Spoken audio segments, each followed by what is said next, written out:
Welcome to everybody who is looking this Hangout session. I don't know how many students you are watching that. However, we are here with GB, who is organizing all these technical things, which are very simple, although they appear difficult.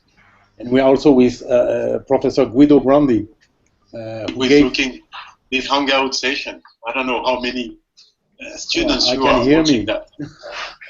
However, we are here with GB, who is organizing.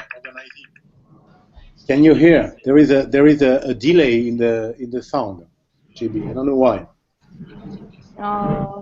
Maybe you should close the door. Yeah, yes. You hear the delay session? This is very strange. So I can hear my voice 2 times.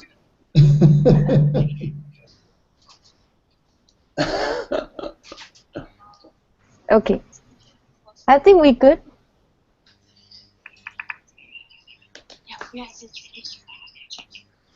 You hear the delay session? Oh, yes. Where it's coming from? I don't know. So, okay. We don't know that, but we received a number of questions. So Professor Grandi will be able to answer some questions on reverse vaccinology and protectome technology. I will answer some questions about polio elimination and moving from OPV to IPV that were raised also. And maybe about smallpox eradication. I think that there are some more questions about smallpox eradication. So I can see first that there is one question, which is, I would like to understand the term reverse vaccinology. Why reverse? And I suppose, Guido, you can answer this question. Yeah, I tried. So the question is, why reverse? Why reverse is because in the past, you know, the standard approach to try to identify protective antigens to be used in vaccines was to look at first at the immunoresponse of patient or of covalescent patient that have been exposed to a particular pathogen, and then to try to figure out toward which antigen the particular immunoresponse is directed to.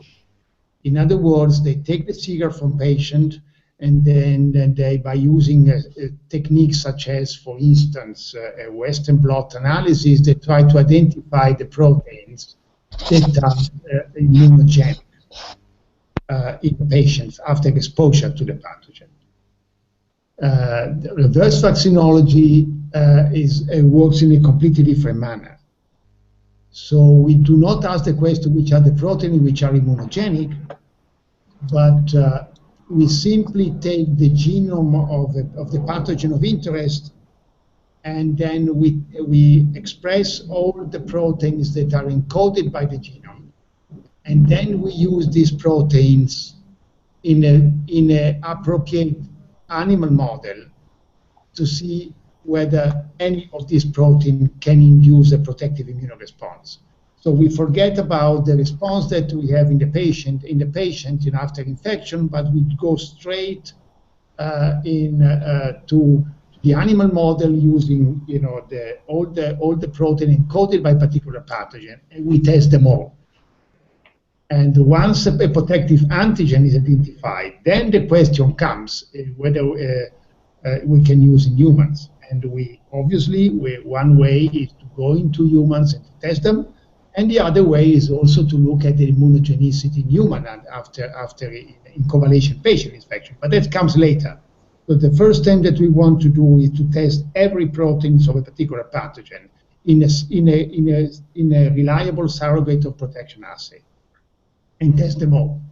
And the rationale behind this is that if there is a single protein which is protective, well, obviously, if we take the genome, we express all the genes, we purify all the protein, and we test all the protein. We must come out with a protective antigen. Okay. And that so it's been clear enough. And the other question is that, is there any vaccine that use this technique been produced by this technique, by identifying the protective antigen, protective antibody through antigen? Is there any vaccine been produced? Well, if using reverse vaccinology, the answer is definitely yes. We have obviously a vaccine which has been developed and now is on the market against meningococcus B. Okay. And so that has been the pattern which really proved, that the reverse vaccinology approach is valid. And then there are a number of other pathogens that the technology has been applied, and some of these vaccines are in clinical trials right now. I'm thinking of, for instance, a group A streptococcus, a group B streptococcus, and Staph aureus. So yes, so one vaccine is already out there, is already on the market. Other vaccine hopefully will come soon. Okay, thank you. And the next question, I don't know if any of you can answer. They question that since smallpox is already eradicated, why do we need to still store the virus somewhere in the lab? I know there's one in CDC and one is somewhere, but since it's already eradicated, why do we still need to store the virus? So any? Well, I can answer that one. There are stocks of smallpox virus that are kept, you're right, for research purpose only. Supposedly for research purpose only. Because the virus doesn't circulate anymore over the planet. But you're right, some stocks are kept. And this is supposed to be used only for research, but we don't have really access to this. And as you know, some stocks are kept in the CDC in the US, and other stocks are kept in Novosibirsk Russian labs. So maybe this is an old feeling of Cold War, I don't know. Guido, if you have another idea for that. Maybe behind that is military research, I don't know. But concerning health, human health, we don't need this because we have now all the vaccine strains that have been also kept in case of reapparition of smallpox disease. But so we keep stocks, seed stocks of the vaccine strains. But you're right, also stocks of pathogenic virus are kept probably for research needs. So, Professor Gandhi, you want to add to that? Add something to that? Or? Well, no, absolutely. I could just confirm. I think that the idea of keeping the strain in a refrigerator somewhere, obviously in the CDC and other places, in a secure places, to me is an important thing because although the fact, that the Biozone has been eliminated, you never know what could happen in the future. Okay. In case there is, the virus circulates again for some reason, I think it is extremely important to have a source to be used for, or eventually rapidly to make a vaccine. So I think that this is one thing, and that to me is only for research, but on the other hand, just to get ready in case the virus will come back, and then it could be ready to be produced, to be used for producing vaccine. So I think that is a good reason to keep it.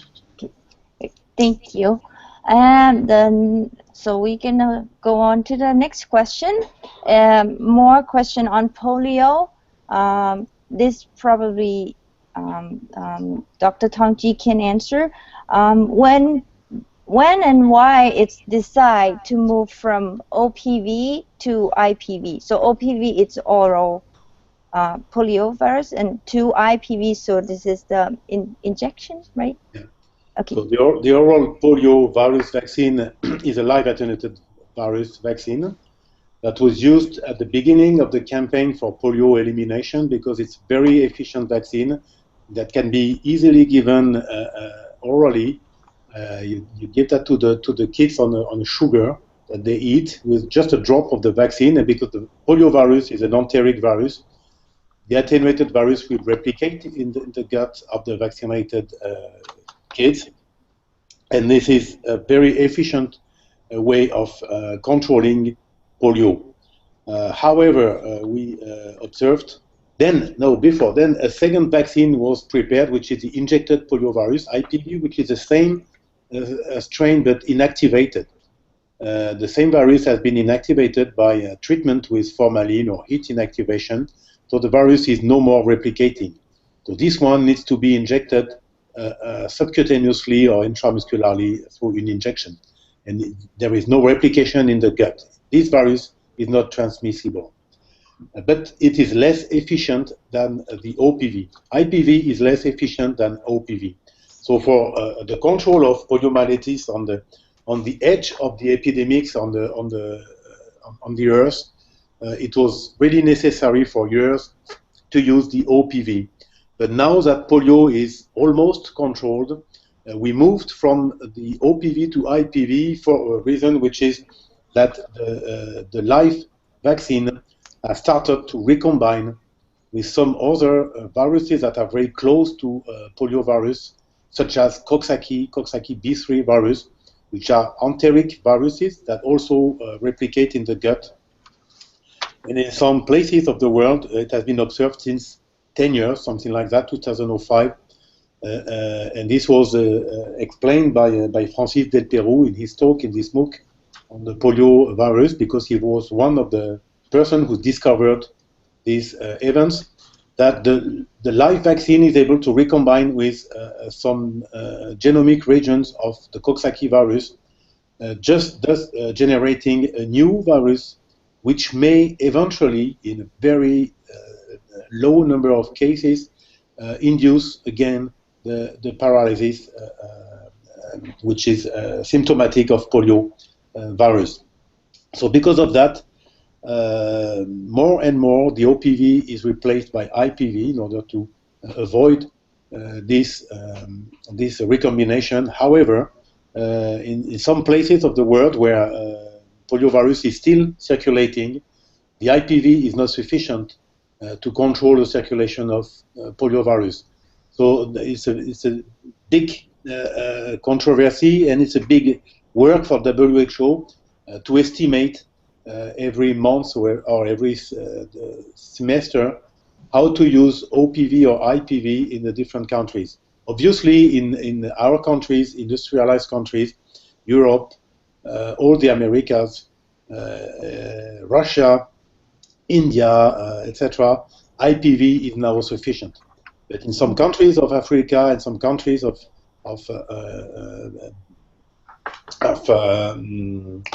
Middle East, we still need to use OPV. Okay. And so, and also there's one little CPDV in 2000. What is it? What happened, and what was the response? Yeah, okay. So can someone? So the CVDPV are these so-called recombinant. Oh, so that's you already variants. Mentioned it. Yes, that I just mentioned. So these were identified early 2000, and Okay. And we continue to identify some of them. These are very rare events. Okay. Still, this is the case. CVDPV is these recombinant viruses. Okay. That means vaccine-dependent polioviruses, vaccine-derived. Vaccine-derived. Vaccine-derived polioviruses. Okay. So you already include that in the previous answer. And one more, it's about the polio. So they said only, this is from the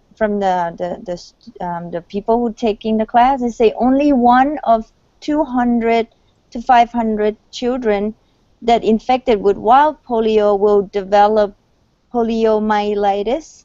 Yeah. So do the children who doesn't develop the symptom, they produce the immunity? Yes. That's what the question. Yeah, they are lifelong protected.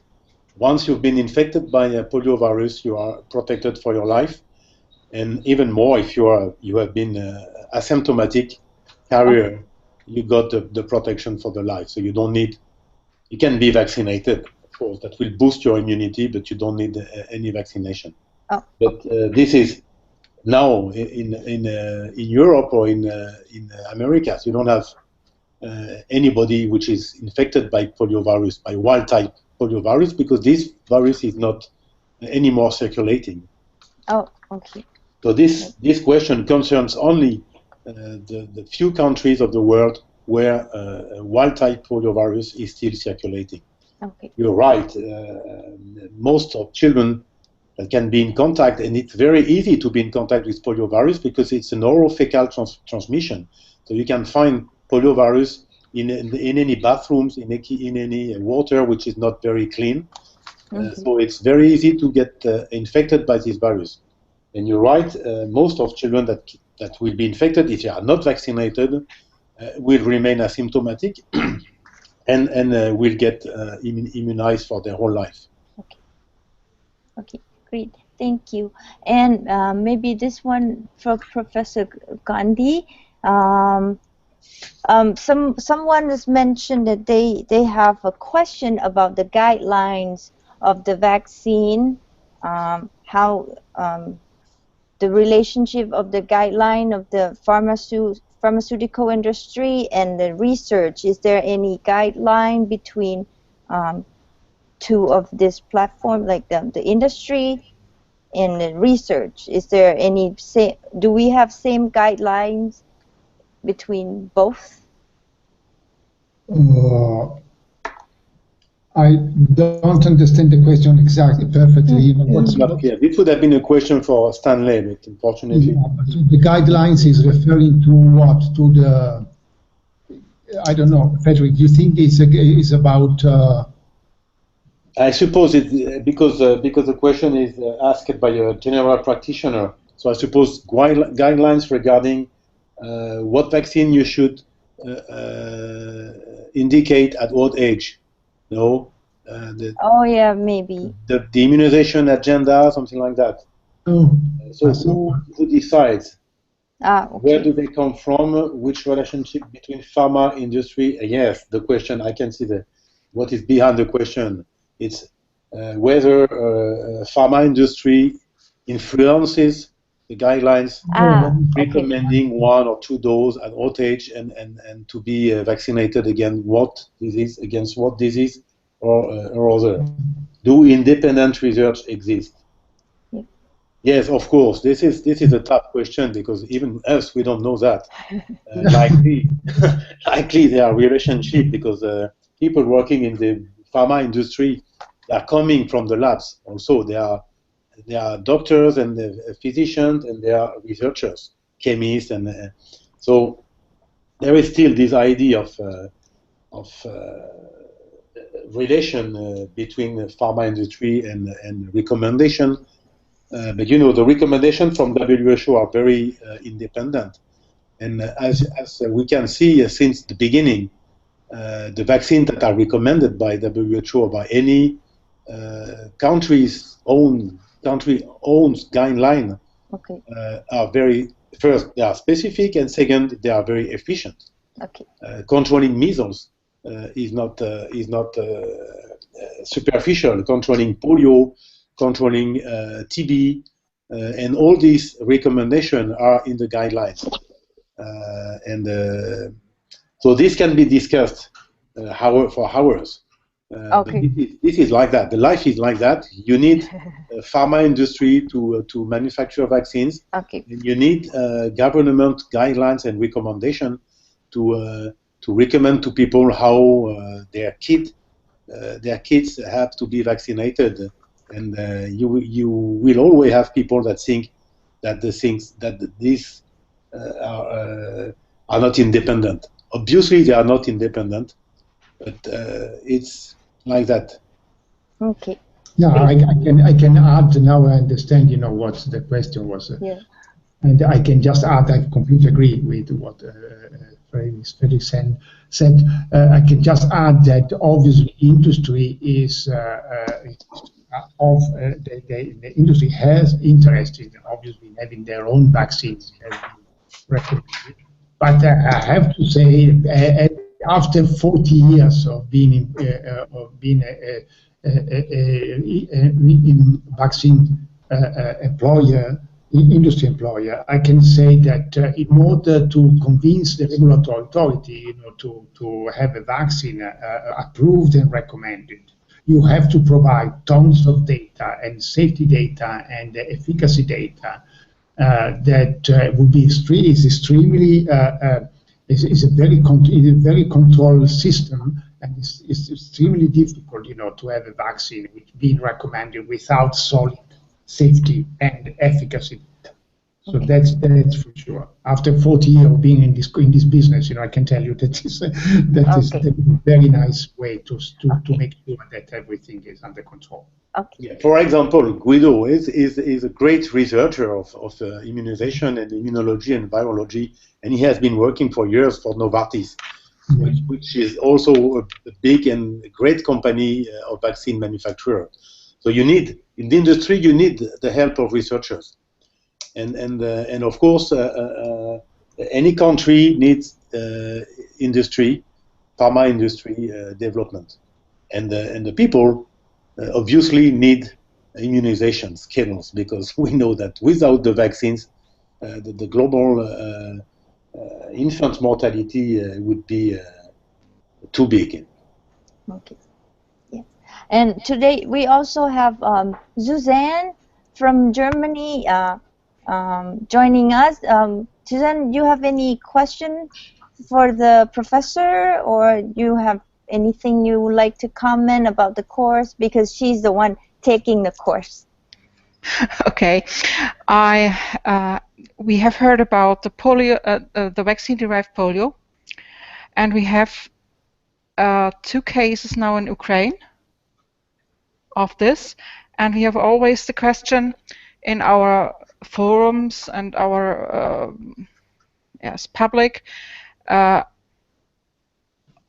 if the vaccines, the modern vaccines, can spread the diseases.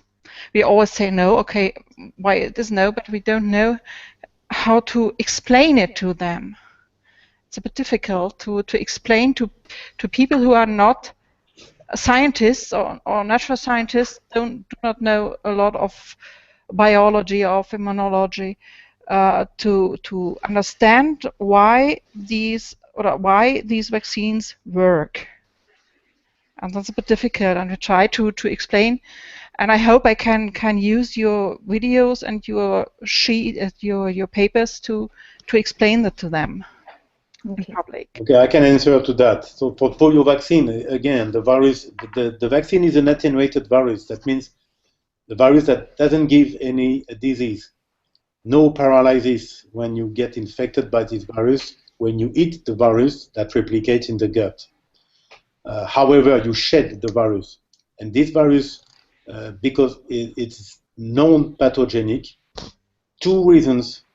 there are 2 reasons why the virus is not pathogenic. One is that the replication is lower, and the virus is not anymore able to go into the neurons. And second, the virus is not transmissible. When you shed the virus, you can't get really infected by this virus. On the contrary, and this is the case with the vaccine-derived polio viruses that were identified, the virus can recombine. That means that 2 different viruses that are mixed in your gut, if you have one cell that is infected by 2 viral particles, this virus will make one single new virus. this may happen or not. It's very rare event. But however, when this happens, you can have, again, around 1 out of 1,000 people that can get the paralysis due to this new virus. So, but this new virus, again, is not transmissible. And how we know that? We know that by the observation. By the observation that since 2000, meaning 15 years, we have only 5 to 10 cases a year of these recombinant new viruses giving rise to to paralysis. And these viruses are not transmitted in the population. For example, in Madagascar Island or in other countries where this is really followed by researchers, we don't have the observation of any transmission of these recombinant new viruses. So it is, and even more, during maybe, I don't know, 35 or 40 years, the live replicating attenuated polio virus vaccine has been used all over the world, and this has reduced and even eliminated polio rather than transmitting polio. So this is the real proof that the vaccine, even the live vaccine, is really responsible for polio elimination. And now we have just a small, something very, very low level transmission or recombination of these new viruses in some countries. We have to deal with that for maybe 10, 25 years until polio will be eliminated again also in this country. And this is the deal of WHO. You know, the problem has been increased in some countries where some religion are against the vaccine immunization, and they consider that the kids must not be vaccinated against polio. In these cases, the virus again transmits. Again, demonstrating that we need to immunize all the babies against polio, and probably, on the contrary to smallpox, polio virus will not be eliminated. We know that for the moment, because you always have one country or the other that miss polio vaccination this year or the next year because there is a war, because there is an economic problem, because of any other problem. So in that case, the virus may again propagate. So you still have to control. And every baby that will born will have to be immunized against polio, for sure, and for decades. Okay. Great. And we just have Sandra just join us. Sandra, can you introduce yourself real quick? Where you from? Okay, I'm Sandra. I'm from Cameroon. I'm a general practitioner. Okay. So I've been working for 5 years. Okay. And I'm very interested in vaccines and then vaccinology in general. So I think I saw your question, and then Professor Gandhi already answered your question about reverse vaccinology. So, and maybe you can, I don't know if you've been watching. I'm just online now. So I had okay. to my internet. Yeah, maybe you can watch it on YouTube later. But how do you think about the class? I found the class very interesting because I'm learning many new things that I did not know before, and it's really helpful. Okay. So I really enjoy the course. Okay, great. Thank you. I think we answer the question, the most question that people ask, so I compile them, and then these are the questions. And we already did our half an hour. So thank you, everyone, and hope you keep, watching this MOOC Vaccinology, and then the Q&A. And if you have any more questions, you can post it on the discussion board, and I will compile them, and then we'll do this again every week until the end of October. So thank you again. Thank you, Professor Tonji and Thank you, Professor Guido. Thank you, Suzanne and Sandra, for joining us. Anyone wants to add any comment to our first hangout? No, that was great. Thanks, GB. Thanks, Guido, for being connected. Thank you, my pleasure. Thank you very much. And that was an experience for us. We hope that next week we have more teachers. I saw on the MOOC that 36 people were following the discussion, but I don't know how many can be connected for the online live hangout. I don't know. We'll see that next week. Yeah, but thank you, everyone. Okay, and they can also watch it on YouTube. Yeah. Yep. Okay. Thanks a lot, GB, for this. Thank you. Thank you, everyone. Have a wonderful afternoon. Bye-bye. Yeah, bye, Guido. Thanks. Bye. Bye. Bye. Nix.